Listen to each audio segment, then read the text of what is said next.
নমস্কাৰ, মোৰ নাম চিত্ৰমন শৰ্মা। মই কৰ্মৰত হৈ থকা অনুষ্ঠানটোৰ নাম হৈছে ICCO বুলি কয়।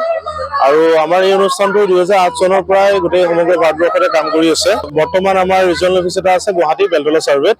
আমি মুখ্যতঃ কাম কৰোঁ জীৱিকাৰ ওপৰত, য'ত আমি সামৰি লওঁ হস্ততাঁত, বস্ত্ৰশিল্প, চেৰিকালচাৰ, এগ্ৰিকালচাৰ, ফিচাৰী, এই গোটেইবোৰসমূহ চেক্টৰতে আমি কাম কৰোঁ। আৰু মুখ্যতঃ ফাৰ্মাৰ্ছখিনি, যিখিনি খেতিয়ক বা ক্ষুদ্ৰ চাহ খেতিয়ক থাকে, তাৰ উপৰি যিখিনি শিপিনী আমাৰ গাঁও অঞ্চলত কাম কৰে, সেইসকল মানুহৰ লগতে আমি কাম কৰোঁ। আৰু বিভিন্ন ধৰণৰ CSR প্ৰজেক্ট বা গভৰ্ণমেণ্টৰ বিভিন্ন ধৰণৰ আঁচনিৰ জৰিয়তে আমি কামসমূহ ৰূপায়ণ কৰা হয়। আমাৰ কামসমূহৰ ভিতৰত আমি বিভিন্ন ধৰণৰ FPO আৰু FPC বিলাক ফৰ্মেশ্যন কৰোঁ। কাৰণ কালেক্টিভভাৱে যেতিয়া এটা গোটত মানুহে কাম কৰে, তেতিয়া সেই কামটোৰ প্ৰসাৰ আৰু প্ৰচুৰ দুটাই আগভাগ হয় বুলি আমি ভাবোঁ। আৰু সেইটো কাৰণে আমি হেণ্ডলুম চেক্টৰত আমি 500 শিপিনীৰে আৰম্ভ কৰি এটা আমি কোঅপাৰেটিভ ছ'চাইটি গঠন কৰিছিলোঁ। আৰু সমান্তৰালভাৱে আমি ধৰি লওক এগ্ৰিকালচাৰ চেক্টৰত আমি কৰি আছোঁ গোৱালপাৰা জিলাত। তাত আমাৰ 2000 হালধি ফাৰ্মাৰ্ছে একেলগে কাম কৰি আছে। আৰু তেওঁলোকৰ তাতে এটা ফাৰ্মাৰ্ছ প্ৰডিউচাৰ কোম্পানী এটা গঠন কৰা গৈছে।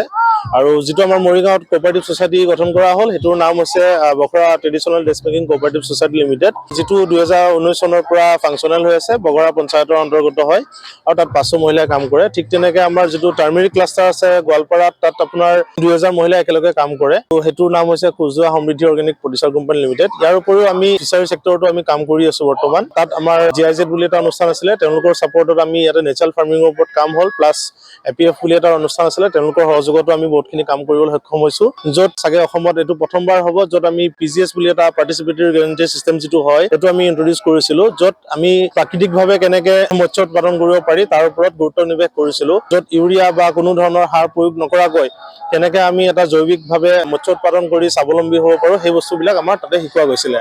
আৰু চম্পাৱতী মীন পালন সমবায় সমিতি লিমিটেড নামৰ এটা অনুষ্ঠান আমি গঢ় দিওঁ, কোঅপাৰেটিভ ছ'চাইটি এখন, য'ত 2000 মহিলাই একেলগে একগোট হৈ তেওঁলোকে নিজৰ ঘৰত থকা পুখুৰীসমূহত তেওঁলোকে নেচাৰেল ফিছ ফাৰ্মিং তেওঁলোকে এই গোটেই পদ্ধতিটো ৰূপায়ণ কৰি আছে। তাৰ উপৰিও যদি ক'ব যাওঁ, আমাৰ কোকৰাঝাৰ, মাজুলী বা আপাৰ আচামৰ আৰু কেইখনমান জিলাত আমি তেনেকৈ কামখিনি ৰূপায়ণ কৰিবলৈ সক্ষম হৈ গৈছোঁ। আৰু ইয়াৰ উপৰিও আমাৰ কামৰ এটা অংগ হৈছে ফৰৱাৰ্ড লিংকেজ, অৰ্থাৎ যিখিনি কোঅপাৰেটিভ ছ'চাইটি আমি গঠন কৰোঁ বা তেওঁলোকক মানুহখিনিৰ মাজত এটা সমবায় বা এখন প্ৰডিউচাৰ কোম্পানী এটা গঠন কৰি দিওঁ, তেওঁলোকক আমি বজাৰৰ সুযোগ এটা দিয়াৰ বাবে চেষ্টা কৰোঁ।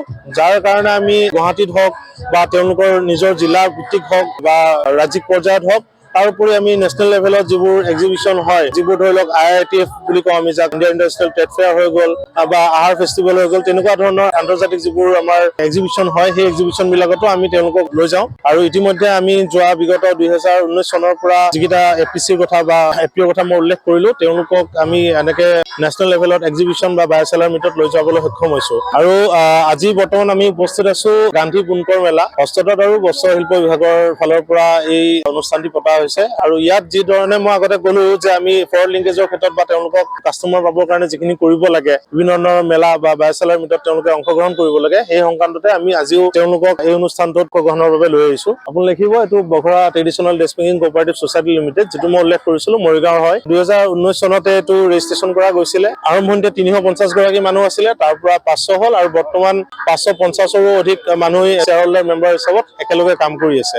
আৰু এওঁলোকৰ বিষয়ে ক'বলৈ যাওঁতে এৰী পলু পালন তেওঁলোকে কৰে। ইয়াৰ উপৰিও তেওঁলোকে বোৱা কটাৰ লগতে সূতা কাটে, এৰী সূতাটো তেওঁলোকে কাটে। প্ৰাকৃতিকভাৱে যিবোৰ ৰং উৎপাদন কৰিব পাৰি বা লোকেলি যিবোৰ তেওঁলোকে বিভিন্ন ধৰণৰ উদ্ভিদ বা বন বা তৃণজাতীয় উদ্ভিদ আৰু ফল ফুলৰ পৰা যিবোৰ আপোনাৰ ৰং, প্ৰাকৃতিক ৰং উলিয়াব পাৰি, সেই গোটেইবোৰৰ পৰা তেওঁলোকে বিভিন্ন ধৰণৰ ৰং উলিয়াই প্ৰাকৃতিক ৰঙৰ তেওঁলোকে বস্ত্ৰ প্ৰস্তুত কৰি উলিয়াইছে। যেতিয়া আমি আৰম্ভণি কৰিছিলোঁ, তেতিয়া বস্তুটো আনঅৰ্গেনাইজ হৈছিল। আমাৰ অসমত যিসকল মহিলা হওক বা পুৰুষ প্ৰায় এটা জেনেৰেশ্যনে আপোনাৰ বোৱা কটাৰ কাম জানিছিলে, কিন্তু তেওঁলোকে একলগ হৈ কেনেকৈ কাম কৰিবলৈ সেই বস্তুটো তেওঁলোকৰ নাছিলে, বা নতুন টেকনলজি বা যিখিনি আমাৰ উদ্ভাৱন হৈছে, সেই গোটেইখিনি বস্তু কেনেকৈ লগ লগাই তেওঁলোকে ভালকে কামটো কৰিব, সেই বস্তুটো তেওঁলোকে গম নাপাইছিলে। তো এতিয়া আমি তেওঁলোকক ধৰি লওক কোনটো সূতা ক'ত ব্যৱহাৰ কৰিব লাগিব, কোনটো সূতাৰে কি প্ৰডাক্ট বনালে তেওঁলোকে আয় বৃদ্ধি হ'ব, গোটেইবোৰ বস্তু তেওঁলোকক শিকোৱা গৈছে। তদুপৰি চবতছে ডাঙৰ কথাটো হৈছে যে প্ৰডাক্ট প্ৰাইচিং, আমি এটা বস্তুৰ মূল্য নিৰ্ধাৰণ কৰাটো খুবেই জৰুৰী। আৰু সেই বস্তুটোতে আমাৰ অসমৰ হয়তো শিপিনীসকলে মাৰ খাই যায়।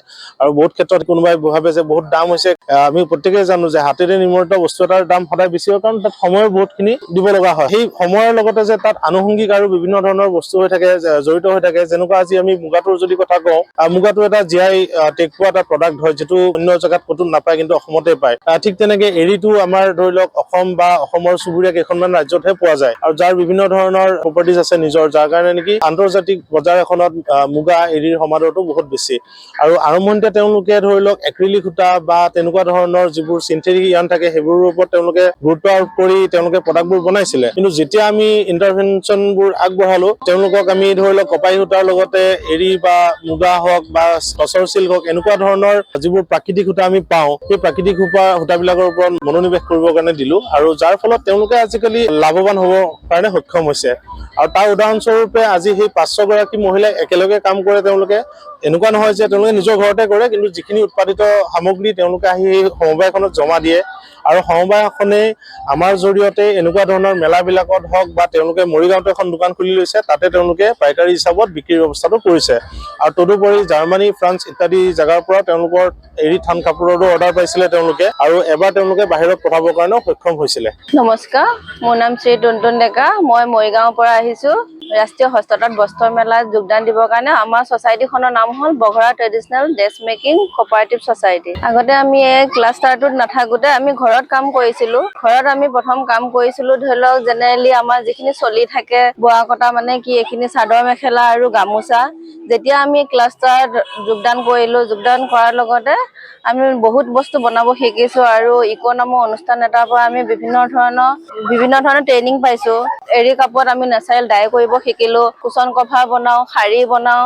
এতিয়া বিভিন্ন ধৰণৰ মানে বস্তু, এইবিলাক ৰাণা ছেট আছে। আগত এতিয়া গামোচাহে চলি আছিলে, এতিয়া মানে ইয়াত ক্লাষ্টাৰত সোমোৱাৰ পিছত বিভিন্ন ধৰণৰ বস্তু বনাব শিকিলোঁ। এতিয়া আগত আমি ঘৰত থাকোঁতে যিখিনি বস্তু বনাইছিলোঁ, সেইখিনি আমি ঘৰত ব্যৱহাৰ কৰিবৰ কাৰণেহে বনাইছিলোঁ, কিন্তু আমি তেনেকৈ ইনকমৰ ওপৰত ভবা নাছিলোঁ। যেতিয়া ক্লাষ্টাৰত কাম কৰিলোঁ, তেতিয়া আমি ধৰি লওক ইনকম কৰিব শিকিছোঁ, আগলৈও কৰিম বুলি ভাবিছোঁ। এতিয়া মানে আগত তেনেকৈ দেউতাহঁতৰ বা মাহঁতৰ পৰা বস্তু পইচা বিচাৰি আমি চলিছিলোঁ, এতিয়া আমি ইয়াত সোমোৱাৰ পৰা মানে নিজে চলিব সক্ষম হৈছোঁ। আৰু ধৰি লওক এতিয়া আগলৈ এইখিনি কাম কৰি থাকিম বুলি ভাবিছোঁ, ভাল লগা হৈছে। এতিয়া এইটো আমাৰ ব্যৱসায় হিচাপে এতিয়া গোটেই মানে 500 মহিলাই কৰিম বুলি ভাবিছে।